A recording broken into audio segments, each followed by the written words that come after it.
Hi, this is Tim Clancy. I'm in the selection process for National Coordinator of the Mind's Eye Society. This is the last piece of the breaking it down. Again, how we got here. The first one, I described the chronicle paradox as the problem we're facing, the head and the heart not operating well together. The second was about what we would fix, how we would try and fix those elements of the head and the heart. The third was why it needed to be 3 years. Why do we need to take a pause to restructure the club for 3 years?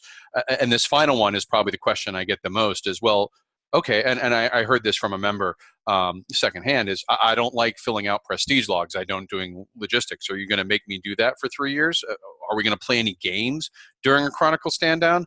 Well, again, like, share, follow, and join the Facebook group. All the information that I'm going to discuss here, all the plans, all the links are in the comments to the YouTube video. So find that out below. So to get started, yes, we will be playing games. But first, let me ask a question, or actually put a challenge out there. If you haven't played a different LARP game in the last 5 years, go find one if you can. If you're in an area where there's going to be bespoke LARP, Nordic LARP, different kinds of LARP, go out and try one of those games, because I think what you're going to find is that it's a whole different world out there than, say, 10, 15, 20 years ago, when the MES style of game, the salon style, One World by Night, was sort of the predominant only choice.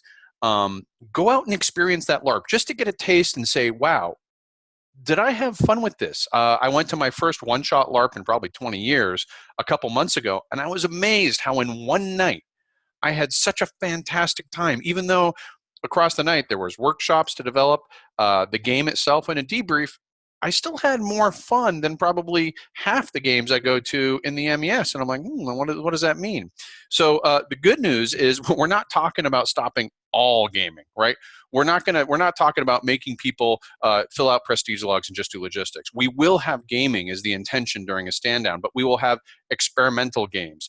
These are one shots that every domain is playing the same game, but maybe we're testing a new mechanic. Maybe we're testing some type of consent form, or even a different setting or property. When you're playing in Chronicle, it's really hard to experiment because you've got all this investment in your identity and character. You can't really risk that by saying, well, tonight it's going to be consensual. You can't, that's too risky. Or to throw a one shot in a historical period and say, hey, let's try playing in Paris at a certain night in history. It's a little harder to do that in the Chronicle, but the intent is to fill this 3-year period with experimental games, short arc, so 2 and 3 arc games, historical games, but maybe also other games. We've got the space venue is doing really well, and this is the rule set, but in a setting we created. So there'll be room for test these, and maybe we're even going to test some games from other properties. I know this is a discussion point, and there's obviously some legal issues involved, but let's get out there and experiment and see what we like during this 3 years. So yes, there will be lots of games, but who's going to build these games, right? Is the regional and national office just going to shut down? No. If we approve the second referendum, part of that plan is for the national and regional offices to work jointly to create game kits, to distribute them down to be played, and hopefully players who want to become writers for LARPs or have that aspiration, they'll give a hand at that too, and we'll have lots of game kits to shore. Maybe some other organizations, we can work out agreements where they can share their properties for one-shot games, and we can sort of share and move around these games things. But not all nights need to be role-playing in a game. Maybe we're doing some capacity building. Maybe we're learning from comedy improv. I don't know the last time I ever spent in an MES night where I just did something as simple as comedy improv kits. That's where I start. That's my background, is in comedy improv. Or some of these workshops where you're learning how to role play better, but you're doing it in a game-like environment. You're doing it in character.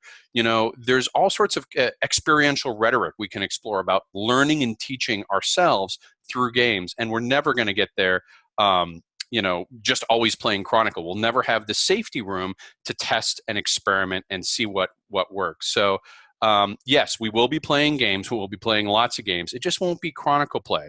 And again, so make your voices heard.